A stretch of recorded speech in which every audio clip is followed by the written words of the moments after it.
ये आजा गुड़िया आजा।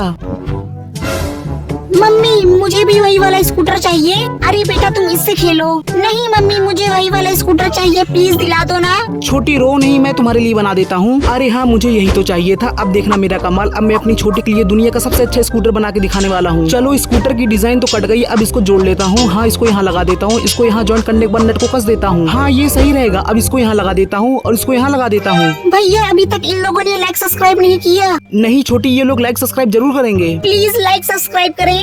चलो स्कूटर तो बन गया, अब इसको कलर कर देता हूँ।